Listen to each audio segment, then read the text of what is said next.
Good evening, everyone. Welcome to the Amateur Radio General Class, session number 5. Our previous class, we looked at a correction to one of the slides. We also took some questions and produced some answers. We had a look at some of the questions in the question pool. We also looked at the decibel for expressing power. We did some examples or worked examples along the line of power using decibels. We went into the theory of resistors in series. We also looked at some worked examples of resistors in series. Then we looked at resistors in parallel, followed by some worked examples of resistors in parallel. So this is where we are in our curriculum thus far. We should be finishing this topic, electrical principles, as far as the theory goes today. Let's see how it goes. Again, we encourage persons to continue taking the practice tests. And we had no questions that were outstanding from the last class. So we'll go straight into the questions in the question pool that deals with the theory that we handled during the last session. So that takes us to the no-nonsense guide. And anyone who is following us along, we are on page 8. So these questions were all dealt with in the theory, and most of them were calculations, and we did all calculations under the worked examples. So we'll quickly go through what the questions look like in the question pool. So the first question that we deal with is, what dB change represents a factor of 2 increase or decrease in power? And if you recall from the last session, we did the calculations of plus 3 dB and minus 3 dB. So the answer to that question is approximately 3 dB. And the calculation is also given in just one liner here on the question pool of the no-nonsense guide. However, just refer to your slides from the last class where we took it step by step, how we go from one line to the next. So again, the answer for that is 3 dB. Next question. Again, we handled this as a worked example in our last class. And the question is, what percentage of power loss would result from a transmission line loss of 1 dB? So of course, we used the power formula, and we found that the answer was 20.6%. Again, we simply going through this very quickly because we did this calculation in a little more detail during our last session. Okay. Next question in the question pool. Which of the following components increases the total resistance of a resistor? So as we may recall, when we did series resistances, we noticed when we added resistors in series, that's exactly what it did. And if we were to dissect the question, they're asking us, what component increases total resistance? And that is a series resistor. So we're seeing how the theory is coming into play with the questions in the question pool. Next question. If 3 equal value resistors in series produce 450 ohms, what is the value of each resistor?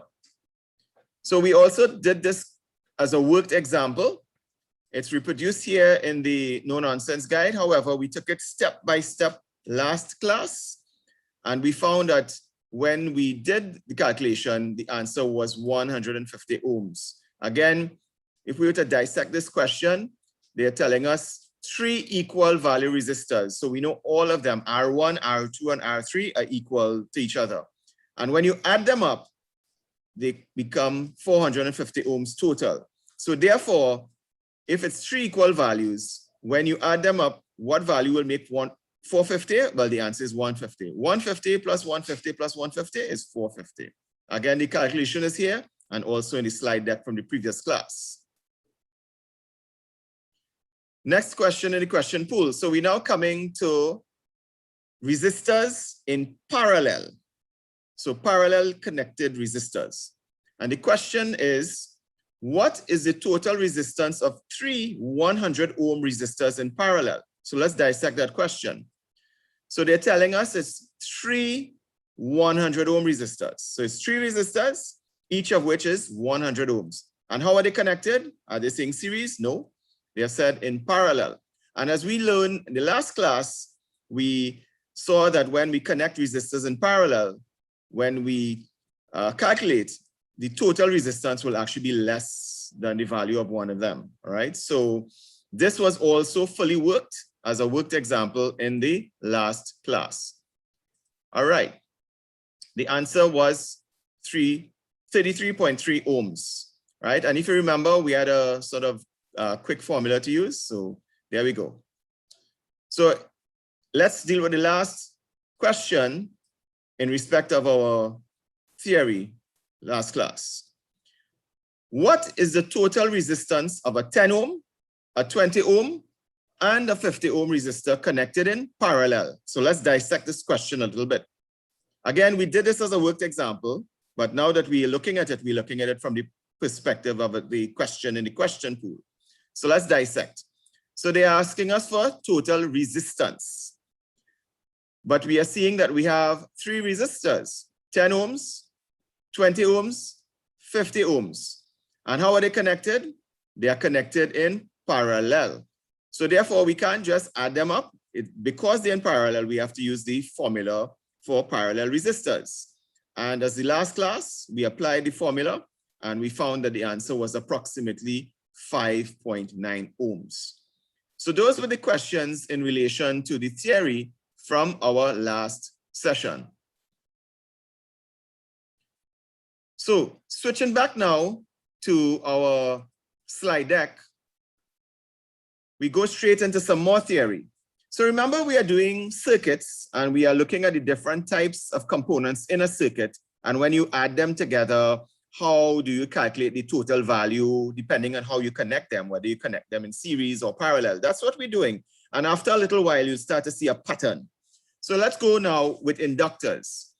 Inductors, as you may recall from the technician class material, are basically coils of wire. Something that is wound in a coil, we consider it to be an inductor. And in our diagram, we are seeing here, we have 3 inductors. Inductor 1 called L1, inductor 2 called L2, and inductor 3 called L3. They are connected in series, daisy chain one to the next. So this is considered to be inductors in series. And we see, according to the theory, that when you add more inductors in series, it will increase the total inductance. So if you add a 4th inductor, it is going to increase. Add a 5th inductor, it's going to increase, and so on and so on. And we say that when we connect inductors in series, the total inductance is the sum of the individual inductances. So if you recall, you may say, but wait a minute, isn't that the same thing that happens with resistors? And you will be correct. When you connect resistors in series, just like you're doing the inductors here, they add up. So therefore, the formula for inductors in series is similar or the same to that of resistors. We say the total inductance, L total, is equal to L1 plus L2 plus L3 and so on. If we add 4, it'll be L4, L5, and so on. So we're dealing with a 3 inductor circuit on the screen. So it's L1 plus L2 plus L3. Whatever L1 is, how many ever millihenries, we add it to how many ever millihenries for L2 and so on. So let's do a worked example. So this worked example, again, it's an actual question from the question pool, right? What is the inductance? So we're dealing with inductors of a 20 millihenry inductor. So they have given us the value of one of the inductors connected in series. Notice they said series. Those are the key words. They didn't say parallel or didn't say randomly or disconnected. They say connected in series with a 50 millihenry inductor. So we're seeing here, the question is asking us about two inductors. So hence our little diagram here, making it real so you can see what we're talking about. It's not totally abstract. We're taking the question and showing a little diagrammatic representation of what the question might involve. So we have two coils or two inductors in series connection. One is 20 millihenry and the other one is 50 millihenry. And we want to find out when we connect them this way, what's the total? Well, we learned just like resistors, all we do is add them up because they're in series and it's just two of them. So it's a simple. The total inductance is equal to inductor number 1 plus inductor number 2, the value. And what is inductor number 1? L1 is 20. They gave us that in the question, 20 millihenries inductor.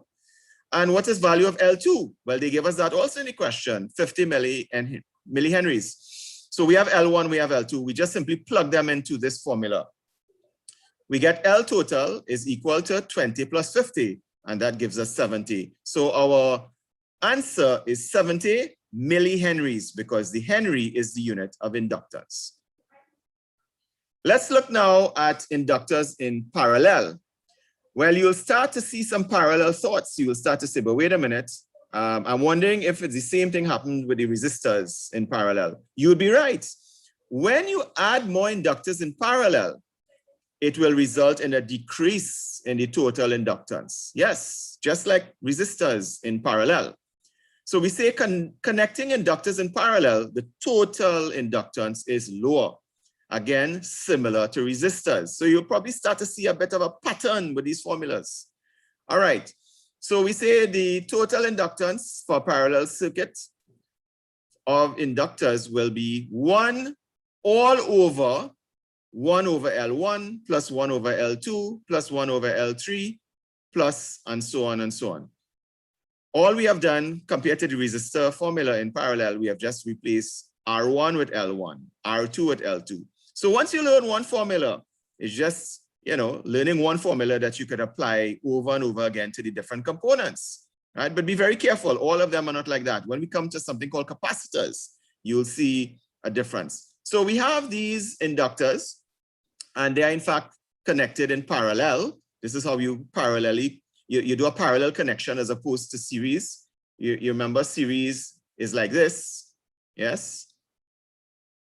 Parallel is like this. So when we have inductors in parallel, this is the formula that we use to calculate the total inductance when we have several of them. Of course, just like the resistor, we have a shortcut. When all of the inductors are of the same value, we could use this shortcut formula, just take the value of one of the inductors and divide it by the number of inductors. So that's the shortcut if and only if the value of the inductor or the inductors are the same. So let's do like what we have been accustomed to. Let's do a worked example. Again, the worked example is a real question in the exam. So, question. What is the total inductance of 3 10 millihenry inductors connected in parallel? So dissecting the question, they have told us that they are inductors. They have 3 of them. So we have our little trusty diagram. We draw out the diagram, look, the 3 inductors, we connect them in parallel so that we know the type of circuit that we're dealing with. And then they tell us the value of each one. L1 is 10 millihenries, L2 is 10 millihenries, L3 is 10 millihenries because they say 3 10 millihenry inductors connected in parallel. So we use our trusty short circuit formula where we say the total inductance is equal to the value of one of the inductors because they're equal divided by the number of inductors. So it's L1 is equal to 10 and L is equal to 3 because we have 3 inductors. L1 is 10 millihenries. So we have total L is equal to 10 divided by 3. We just plug it into the formula. And when we divide that out with our trusty calculator, we get L is equal to approximately 3.3 millihenries. Again, question in the question pool. So let's go to a slide that might throw us back a bit to what we did in the technician class. And I hope by now, most of the persons, including the new students that joined a couple of weeks ago, have had the opportunity to go through the technician class material, because you'll see that's the foundation for everything that we do going forward. So we have units of capacitance. Now the capacitor or capacitance is given in the farad, but the farad is a very large number. So we usually don't hear 1 farad, 2 farads. Of course, unless you're in the music industry and you have a hard pong in your car and you're going to buy a 1 farad capacitor. But generally in electronics, we deal with microfarads, nanofarads, and picofarads. But you might say, oh my gosh, which one is bigger? Which one is smaller? We know it's multiplied by 1,000 to go from one to the next. So a little rule of thumb that I use sometimes to, aid to memoir is you can use the letters of the alphabet, L, M, N, O, P. M comes before N, comes before B in the sequence of the alphabet. So if you think about it, M for microfarad, N for nanofarad, and P for picofarad in the sequence of letters. And you're going from bigger to smaller. So M is bigger than N, is bigger than P in the sequence. Microfarads bigger than nanofarads, bigger than a picofarad. So if you ever wonder, you lose your sequences, nano, then micro, then pico, is it pico, micro, nano? You just think LMNOP and you have MNP, micro, nano, pico, in case you need something like that to remind you of the sequence, yeah? But the important point about this slide is that to go from microfarad to nanofarad, if we're going down, we have to multiply by 1,000. If we are going from nanofarad to picofarad, we have to do the same thing, multiply by 1,000. But if we are going from picofarad to convert from picofarad, somebody has given you something, so-and-so picofarad, you want to find out how much it is in nanofarads, well, you divide by 1,000. If you want to find out that same thing in picofarad, once you have converted to nanofarad, divided by 1,000, you can get to microfarad by dividing by a further 1,000. So this is a little diagram that might help in terms of the units converting, and we'll see in one of the questions that's coming up why we need to know, because here's what they're going to tell you. They'll tell you one capacitor is so-and-so nanofarad and another one is so-and-so picofarad. When you put them in series or parallel, calculate. So you need to first of all convert. So that's why we have this chart up here, and we'll also use this in a slide coming up shortly. Just remember this LMNOP in case you need that little sequence to remind you until you get accustomed. Okay, so let's go straight into the example. What is the value in nanofarads of a 22,000 picofarad capacitor? Okay, whoa, what are they asking us here? Looks like a complex, complicated question. Well, to us, it's not, because we know what a nanofarad and a picofarad is. We know how to convert them between the two, right? We just learned the formula, divide by 1,000. So all we are asking us to do in this question here is to convert from what? Picofarad to nanofarad. That is what we're doing. And the chart that we had earlier, we're going from picofarad to nanofarad. So we're going up. Because we're going up, we divide by 1,000. And that's exactly what we need to do. So we take 22,000 and divide it by 1,000, and that gives us 22. So it's 22 nanofarads. And that's the answer. That's how we get it. Let's do yet another one. What is the value in microfarads of a 4,700 nanofarad capacitor? All right, so we may notice that is a very simple question. No problem at all there. Understood. Okay, so you're working on the, okay, that's fantastic, man. Got you there. Franz, not a problem. Great to have you as well. All right, so this is our question.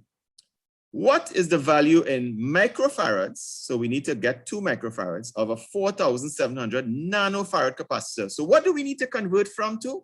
We need to convert from nanofarads to microfarads, because they're saying what is the value in microfarad. That's how you know what you're converting from to. They're asking you, give us microfarads when they give you nanofarads. So we need to convert nano to micro. So let's look at our trusty chart. Nanofarad to microfarad, we're going up. So therefore we divide by 1,000. That's exactly what we do. We take 4,700 divided by 1,000, easy peasy, 4.7 is the answer. 4.7 what? Microfarad. So you probably have guessed that after we have done capacitors those calculations, we have to now look at how we connect them, right? So remember, a capacitor when we dealt with it in the technician class material, we said a capacitor is like a storage tank or a pressure tank or a water tank in a water system. It stores charge, right? It stores energy. So that is what the capacitor is doing. It's storing that energy for us. But sometimes we need to connect those storages in parallel, in series, in a circuit. So we are learning how do we calculate when we have a couple of them in a circuit. It's not one, it's not two, it could be three, it could be four, and we connect them together. We need to calculate the value. So that's why we're doing these formulas. So capacitors connected in series. Well, let's see what happens.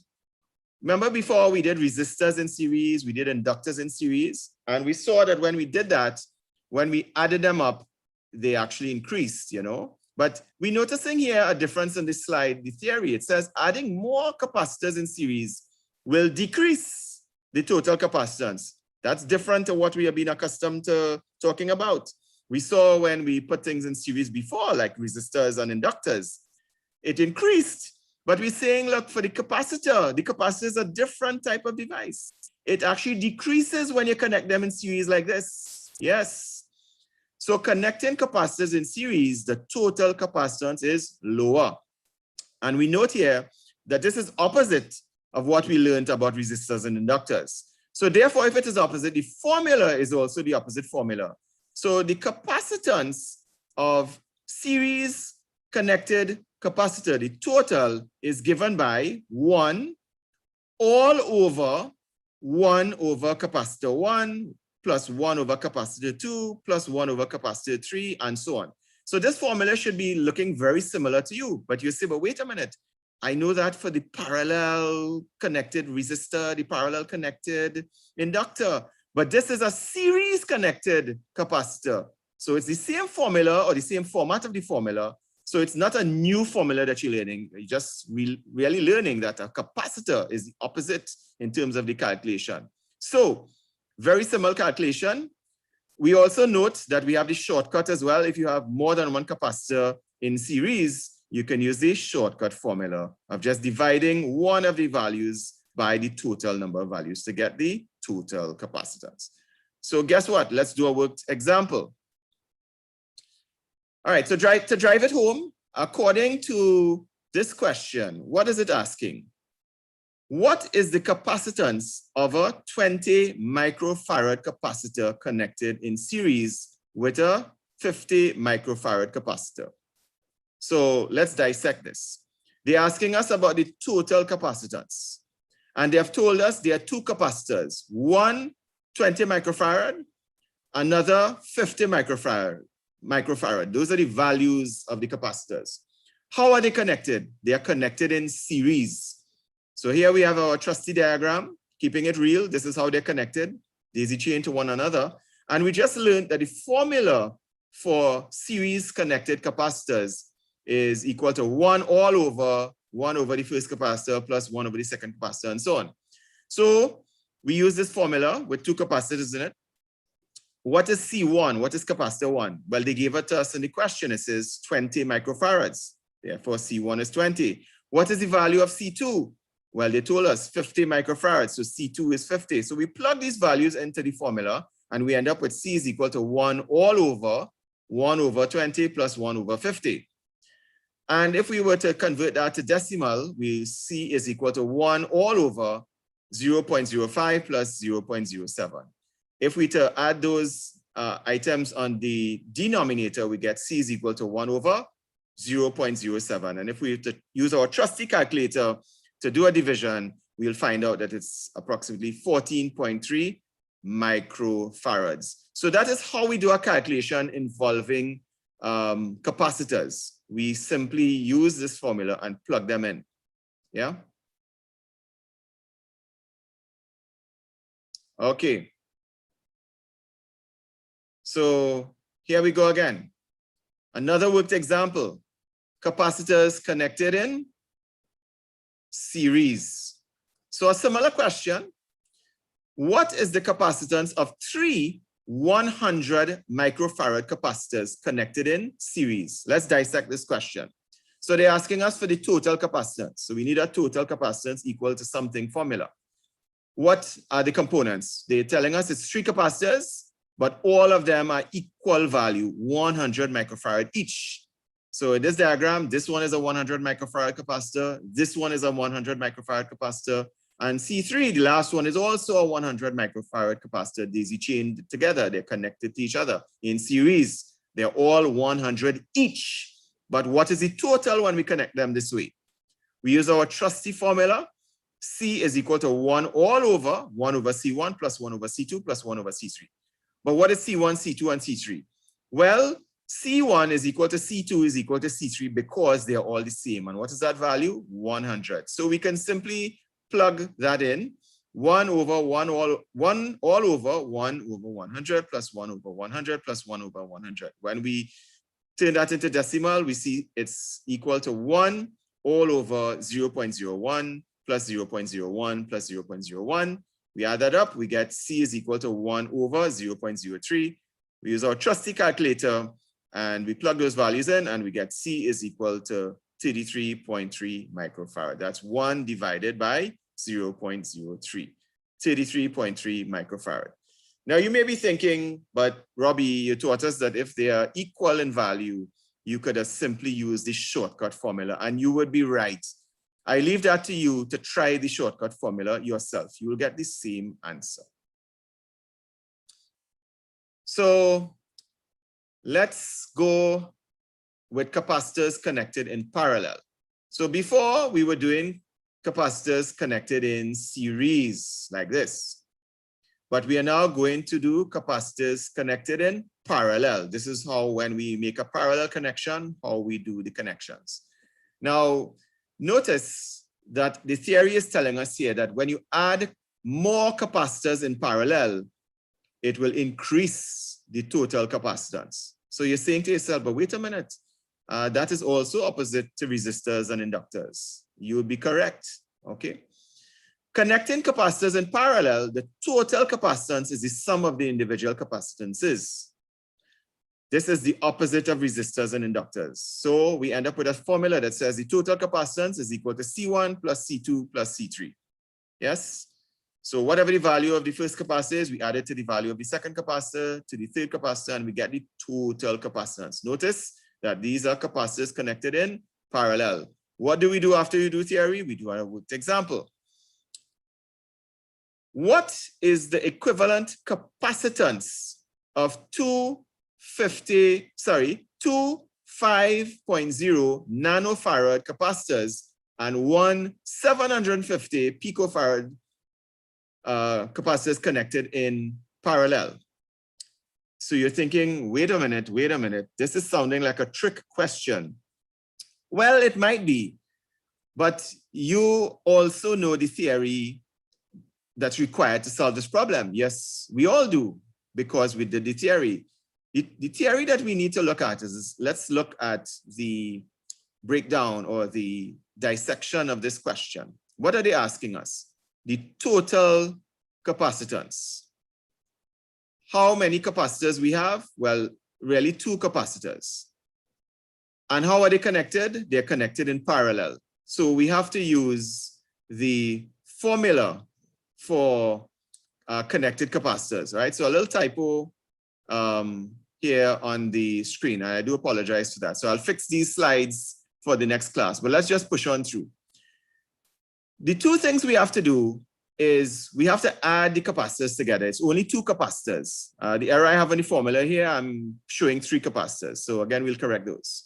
But they are really only 2 capacitors. One that's valued at 5 nanofarads and the other one is valued at 750 picofarads. How are they connected? They're connected in parallel. So what we need to do is simply add the 2 values together, right? Because they're in parallel. We just learned that the previous slide.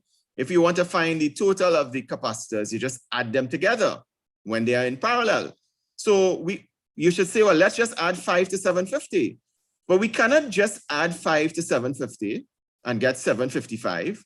The reason is that it's 5 nanofarad and it's 750 picofarads. So we have to do unit conversions first. We have to convert this 750 nanofarads, picofarads to nanofarads first. That's what we have to do. So we take the 750 picofarads and convert it to nanofarads. How do we do that? Well, according to our trusty diagram, a little screenshot from the previous, so that we don't have to go back to the previous slide. Here it is. To go from picofarad to nanofarad, we simply divide by 1,000. So we're going from PF to NF, divide by 1,000. So what do we want to convert? We want to convert 750 picofarads to nanofarads. So when we divide 750 by 1,000, we get 0.75. So of course, these are supposed to all be C is equal to, not C3, right? So again, I will correct these for the next class. We get 0.75 nanofarad. That is what we have here. So again, another error in the formula here, it should just be 5 plus 0.75. So I do have some errors in this formula, and I do apologize for that. So I'll correct these for the next class, and submit. These things do happen. Sorry about that, folks. All right, but you get the point. When you have capacitors in parallel, you simply add them together. The problem that we have here with this question is that one of the values is given in nanofarads and the other one is given in picofarads. So we just need to convert both of them to the same units, so we could simply add them together. All right.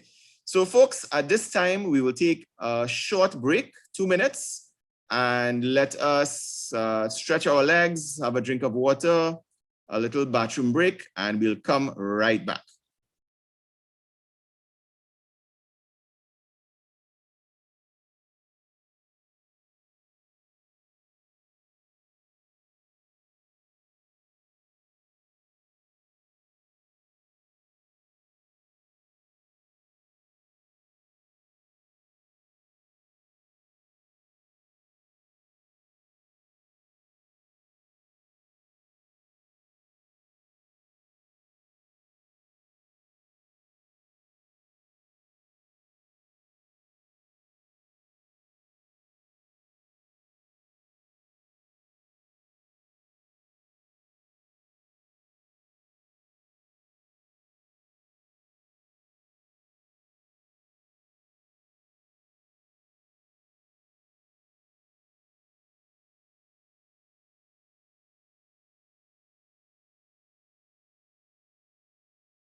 Okay, everyone. Welcome back to the Amateur Radio General Class. So on the last slide, I think the slides are actually correct. So let me just go back over this slide. So let's redo this question in the question pool. Looking at it, there's actually no error on this slide, okay? So let's just go over the question. The question is, what is the equivalent capacitance of two 5.0 nanofarad capacitors and one 750 picofarad capacitor connected in parallel? So what's probably missing here from the question is the word capacitor. The calculation is correct based on the question. So it's two 5 nanofarad capacitors. So the formula is correct, which is the total capacitance is the capacitance of the first capacitor plus the second capacitor plus the third capacitor. So there are actually 3 capacitors in this circuit. 2 of them are 5 nanofarads and 1 of them is 750 picofarads. So it is 3 capacitors as per the diagram here. And they are connected in parallel. So this formula is in fact correct. But we also have to convert all of them to nanofarads because they gave us 2 of them in nanofarads and 1 of them in picofarads. So we leave the 2 in nanofarads as 5.0. That's the point of this next item. Capacitor 1 is equal to capacitor 2, which is 5 nanofarads. So they're both 5 nanofarads. But capacitor 3, they have given us in terms of picofarads. They have said capacitor 3 is 750 picofarads, but we need to convert this. And we learned that to convert from picofarads to nanofarads, we divide by 1,000. So we are taking capacitor number 3, that is 750 picofarads, and we want to find out how much that is in nanofarads. But why are we trying to find that out in nanofarads? Because the other 2 capacitors are given in nanofarads, 5 nanofarads. So hence the reason we are converting only capacitor number 3. So capacitor 3 is equal to 750 divided by 1,000. How did we get that? Well, we know it's 750 picofarads, and we want to convert it to nanofarads. The conversion from picofarad to nanofarad is going up. Therefore, we divide by 1,000. That's how we get 750 divided by 1,000.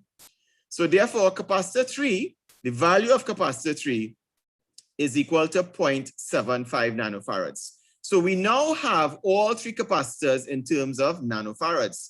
They gave us capacitor 1 and capacitor 2 as 5 nanofarads, and we just calculated capacitor number 3 as 0.75 nanofarads. So we now have all 3 in terms of nanofarads. So we can just simply add them together.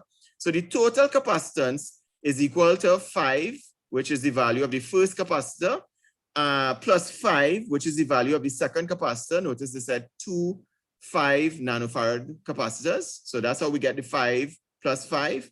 And how we got the 0.75 is we took the value of the third capacitor, 750 picofarads, and we converted it here to nanofarads. So we can just add it. We have to add like terms. So we have nanofarad plus nanofarad plus nanofarad. And when we total these, we get 10.75 nanofarads. So the slide is more or less correct, folks. No need to really correct other than probably to insert the word capacitor here. So there we go. Moving right along. We now come to the concept of mutual inductance. So what is mutual inductance? Mutual inductance occurs when a current is flowing through one inductor and it induces a current in a nearby inductor. All right, so let's say that again. Mutual inductance occurs when a current flowing through one inductor induces a current in a nearby inductor. So if you want to think of an analogy, imagine that you are humming a tune, some song that you like to hum, and that causes a passerby, somebody who's nearby you, to hear the tune, and all of a sudden that person starts humming it in their own mind. Has that ever happened to you? Perhaps. Sometimes you're walking somewhere, or you're in an office, or you're sitting in a car, or wherever you might have been. Somebody is humming a tune or whistling a tune, and all of a sudden it sticks in your head and you find yourself humming it too. That is kind of like a mutual inductance. The fact that that tune or song was flowing through that person's mind, and they're verbalizing it, all of a sudden now you are inspired to hum the same tune. Maybe, I don't know, you're humming maybe a Bob Marley, Exodus or something like that, and you're going down and shaking your head with it. And somebody walks by and all of a sudden now they hear the song and they're doing the same thing, right? They're giving a little bump with it. So that's the concept of mutual inductance, something close by influencing something else. So we are dealing with electronics and electrical theory. Therefore, it's an electric current that flows through one inductor, and it induces a current in another inductor. And that is how transformers work, or we say the concept of mutual inductance is used to its advantage in transformers. And if we were to look at the diagram here, we will see an example of what a transformer looks like. We are seeing how it is actually constructed. You have metal laminations, and then you have windings. So you have a first winding, which is a coil, and then you have another winding, which is another coil. So you can say these two are inductors, because remember we said an inductor is really a coil. And if you were to look at the symbol here for the transformer, you'll notice it's two coils back to back with laminations, or the magnetic core. So we did this, or we dealt with this a bit in the technician class, as you may recall. But this is what a transformer looks like, two coils connected in this way. And when you have a current that flows in this coil, through mutual inductance, this other coil, a current also flows, because they are connected in that way through a magnetic property, and you have that induction taking place. But notice the next point.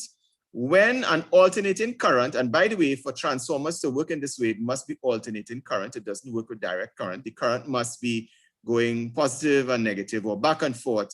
And you have that, the lines of magnetic flux that's really cutting, and that is what is causing that mutual inductance to occur. It's electromagnetic in that nature.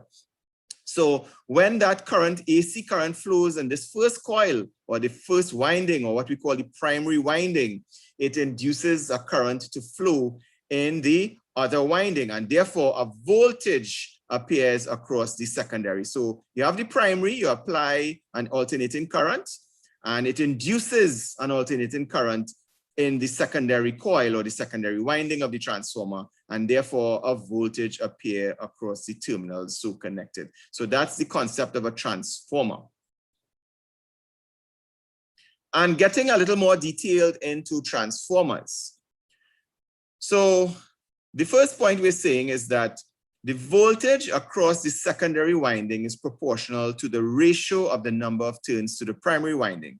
So if I have a primary winding here, and there's a secondary winding over there, if I have a voltage on one side, the voltage on the other side is proportional to the ratio of the turns. So if I have, let's say, 4 turns here and 8 turns here, that means it's a 2-to-1 ratio. Or if I have 2 turns here and 4 turns here, or 100 turns here and 200 turns here, that's still a 2-to-1 ratio.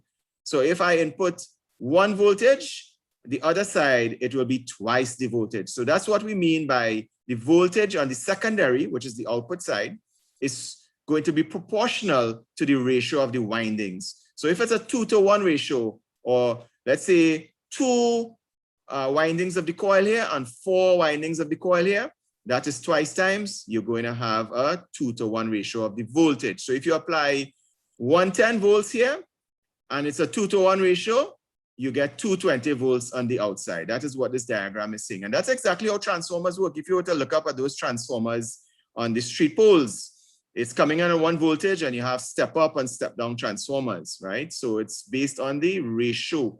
How many coils of wire on one side versus how many coils of wire on the secondary. If it's twice times, you get twice the voltage.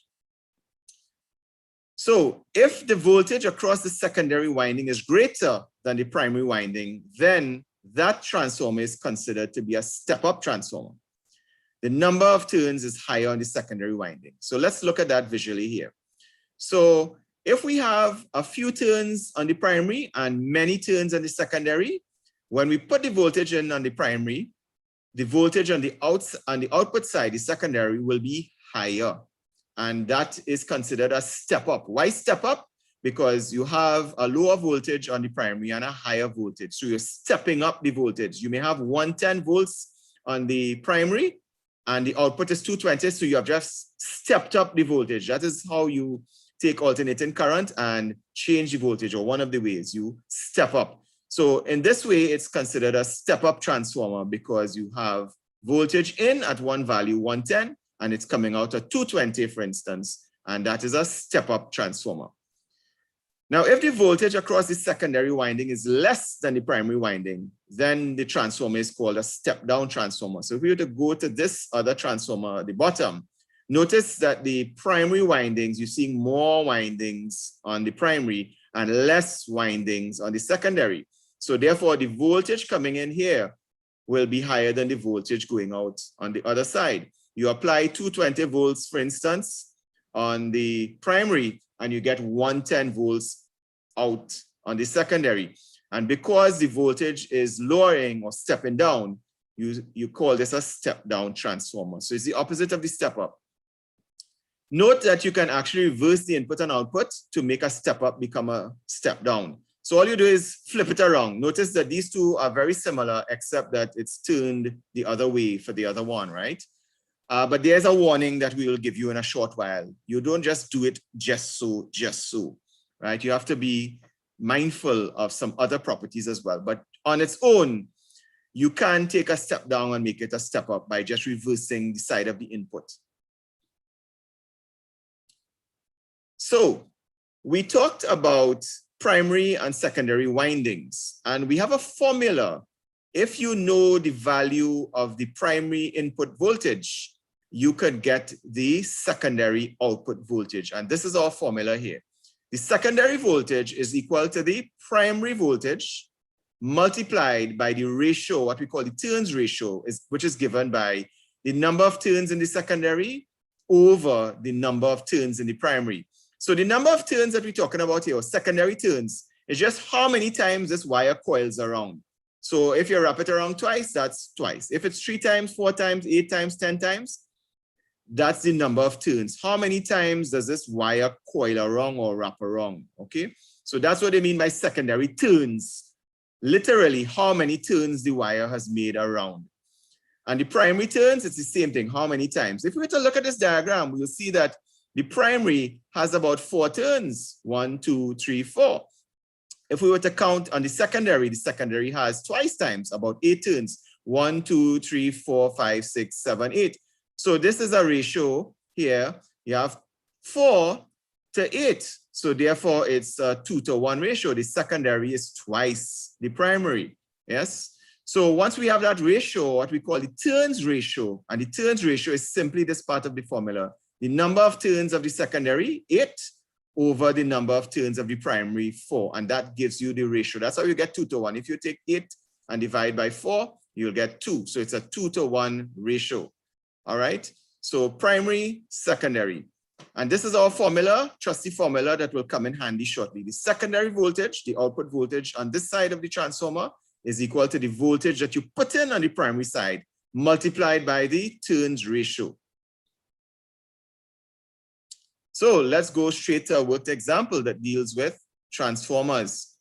What is the RMS voltage across a 500 turn secondary winding transformer if the 2,250 turn primary is connected to 120 volts AC? Wow, that's a pretty long-winded question, isn't it? But of course, we can dissect, certainly we can dissect the question a bit. So they are adding some extra information here that we don't really need to use, but it's informational. They're telling us about RMS voltage. And if you remember correctly, anytime we talk about RMS voltage, we are really talking about an AC voltage. So that is all they're telling us here, that it's an AC voltage. They could have said, what is the AC voltage, right? But they choose to try to tie us up, but it's not going to tie us up because we know that when they say RMS, they are implying AC voltage, right? Based on what we have learned so far. So it's an alternating current voltage, and therefore you can use an AC voltage in a transformer to convert from one voltage to the next. So let's go. They're telling us we have a transformer, and we know that to determine what kind of transformer, we need to know how many turns in the secondary, right? This is the secondary here of the transformer, how many turns it has. According to this question, it has 500 turns secondary. So if we were to look at the secondary winding, it means that this wire, this coil is 500 turns, right? 500. And they're telling us that the primary has 2,250 turns. So they're telling us that the primary here is 2,250 turns, right? So I will ask you the question, is this a step up or a step down transformer? So I'll leave you to ponder on that for a bit. But they're telling us the secondary is 500 turns and the primary is 2,250 turns. So if you said that this was going to be a step down transformer, you would be correct because the primary has more turns than the secondary. So you're going from 2,250 turns in the primary to 500 turns in the secondary. So it's a step down transformer. But they have given us the values to calculate. What they want to know is if you input 120 volts to the primary, and remember the primary has 2,250 turns, what will be the output of that transformer if this secondary has 500 turns? We already discovered it's a step down transformer, so the value is got to be lower than 120 if it's a step down, right? So let's actually calculate it and not speculate. We use our trusty formula that the secondary voltage output of the transformer is equal to the primary input voltage in the transformer multiplied by the turns ratio. Therefore, secondary voltage is equal to 120. Where did you get 120 from? Well, it told us that the primary is connected to 120 volts AC. So that's where we get this 120 from. It didn't pop out of thin air. 120 volts is the primary voltage. And we want to work out the turns ratio. So we look at the number of secondary turns over the number of primary turns. And that's what we put or we plug into the formula here. Secondary turns, it said 500. So that's how we get 500 here. Primary turns, we plug it in here. What's primary? That says 2,250 turns for the primary. So that's how we get 500 over 2,250 here. We divide that and we get 0.22. So we multiply 120 by 0.22 and that gives us 26.7 volts. So you can check it yourself with your trusty calculator. But is that a reasonable value? Is that what we're expecting? Were we expecting a higher value or a lower value than 120? We said it's going to be a step-down transformer.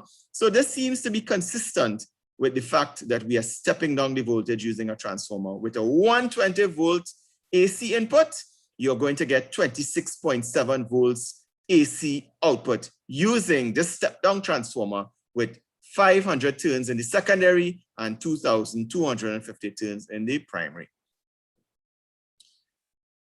Now, we did caution and say, yes, you could reverse a transformer and make the secondary the primary and the primary the secondary. Yes, because it's really just turns of wire. But we have to be very careful when we are doing that. Why do we need to be careful? It is because the current in the primary winding is higher than the current in the secondary winding. It could be, right, if you're doing that reversal, and you have to be careful. So the conductor in the primary is larger than in the secondary. If we look at this diagram here, you will see that, right? You see less windings and therefore the voltage is lower, but the current is higher. So it will handle a certain amount of current. But if you use a step-down transformer as a step-up transformer and you connect the input voltage to the secondary winding, the wire may not be suitable for the current and it might burn out. So this is really just all to say an example of why you may not just want to use a transformer and just swap it around. Check to make sure that the current could, or the winding could handle the value of the current that you want to pass through it. So while we said earlier that you can make a step up, a step down transformer, double check that the winding can handle the current that you want it to. And just to finish off the discussion on transformers. Transformers, apart from transforming voltages, can also transform impedances, okay? So we need a formula to calculate when we use a transformer to do that sort of transformation. We are not only transforming voltages, but we are also transforming impedances, right? Just like the transformer for voltages, the value is based on the turns ratio. But because impedance has the components of resistance as well as reactance, you also have to use the square of the turns ratio. So therefore, the turns ratio is equal to the square root of the impedances. That's the formula that we're going to use and the formula that we're going to learn. So the ratio of the turns of one coil or one winding to the next is the square root of the output impedance over the input impedance. The next diagram will probably try to make it a little more real so we can relate to something tangible. So let's just go to the next slide. All right. So if we were to look at the diagram on the bottom right, you're kind of wondering, what do I mean by transforming impedances? So this is an example here. We have an amplifier. So the audio buffs amongst us, you know, you have a headphone stereo at home or probably in the car, and you have an amplifier that's driving a speaker.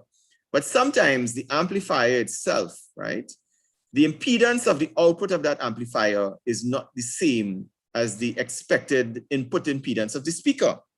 Remember we said hams are matchmakers and we like to match things up? Well, it's the same thing too. If you're doing audio equipment, you need to match the output impedance of your amplifier to the speaker. If they are mismatched, you can have issues. So guess what is the device that you can use to match the impedances between the amplifier and the speaker? You would be right if you said a transformer. Okay, so in this case, it would be considered or called an audio transformer. All right, so this is a real example of when we use a transformer to match impedances. An example of one, right? There are several others we'll come across in due course. So let's deal with the question in the question pool that has to do with the concept of impedance ratios as it relates to transformers. What is the turns ratio of a transformer used to match an audio amplifier having 600 ohm output impedance to a speaker having 4 ohm impedance? So this question actually aligns nicely with this diagram that we have here. You have an amplifier and you have a speaker. So, you know, you're jamming some music and all of that, but you want to make sure that the amplifier is properly matched. What is the output impedance of this amplifier? According to the question, it says 600 ohms.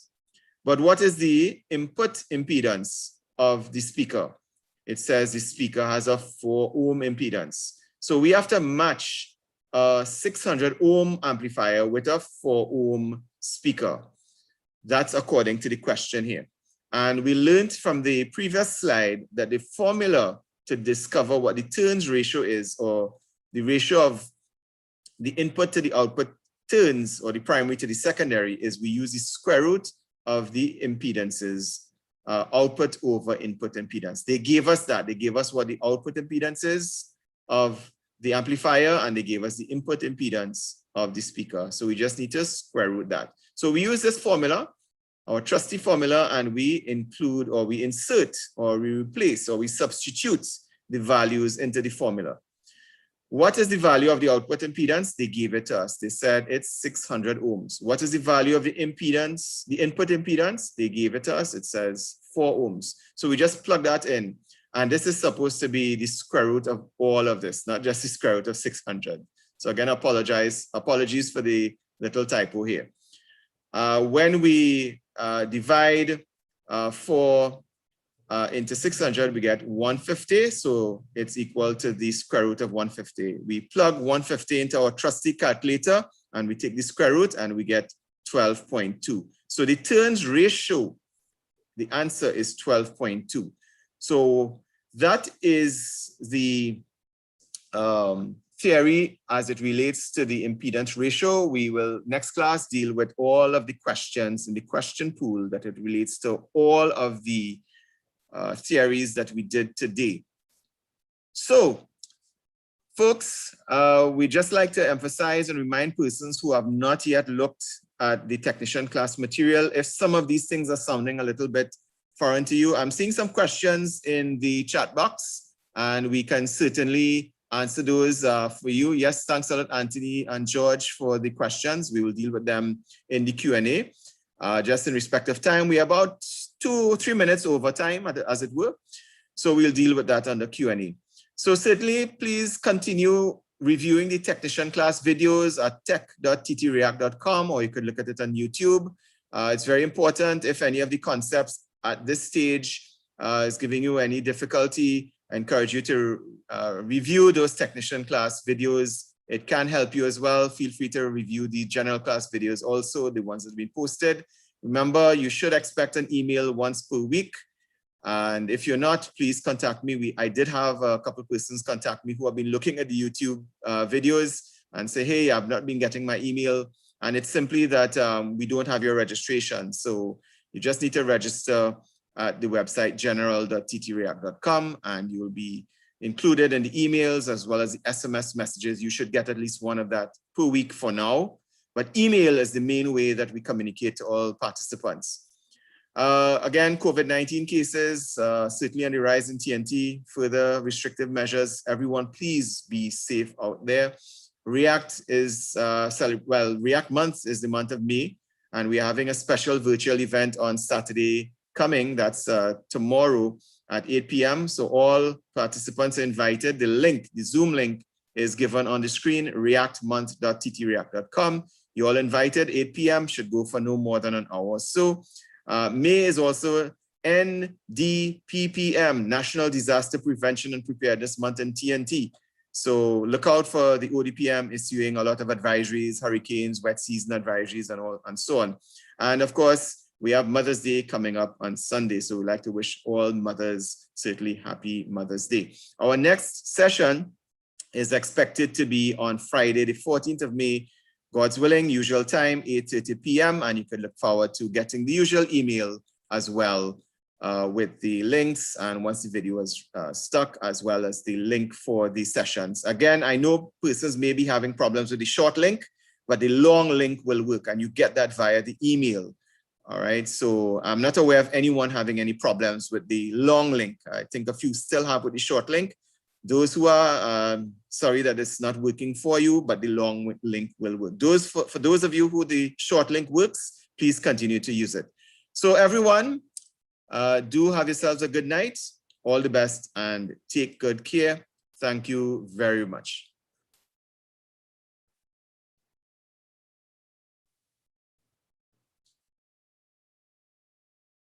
Okay, thanks, Chevron. All the best. Anthony, you too, have a restful night. Take care. Yes, Adish, also have a good night. You too, be safe. Ramzan, you're certainly welcome. Have a good night. Charlene, you're welcome also. You be safe. Enjoy the weekend. George, you too, have a good night. Amali, you're certainly welcome. Be safe. Jermaine, thanks for your kind remarks. Yes, okay, looking forward to that as well when you put up your antenna and so on. Fantastic indeed. You too, be safe. Happy Mother's Day. Pleasure there, Roger. Have a good night as well. You be safe. Yes, June, you're correct. Tomorrow we do have the yellow alerts that's issued by the Meteorological Service, TTMet, for tomorrow from 5 a.m. to 6 p.m. So indeed, yellow alerts in TNT. Certainly, Gary, good night as well. Have a good night. Stefan, you're certainly welcome. Take good care too. Erskine, appreciate the kind remarks. Have a good night. Franz, as always, thanks so much for the encouragement. I know you were busy with the SVG Echolink node, but certainly glad you made it. You take care, stay safe in St. Lucia. Sylvester, thank you. Have a good night. All the best. Adrian, you too. Take good care. Wesley, thanks so much for being there. Appreciate the comments, and have a good night too.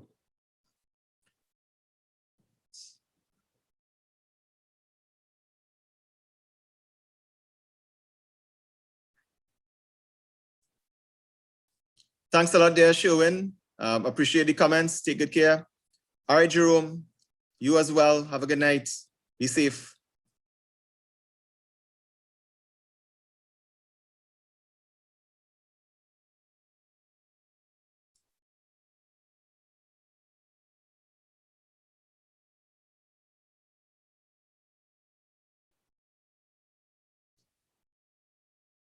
All right, Kevin, you too. Thanks, man. Appreciate the encouragement and have a good night.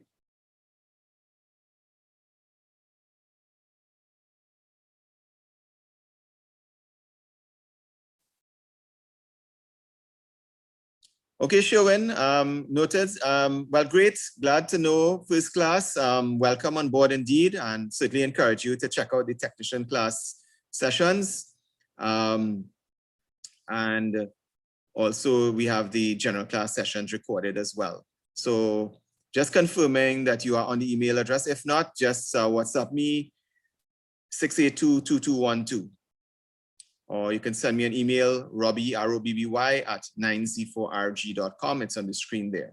Anyone has any issues not getting any communication, just let me know. Welcome to the class, Sherwin.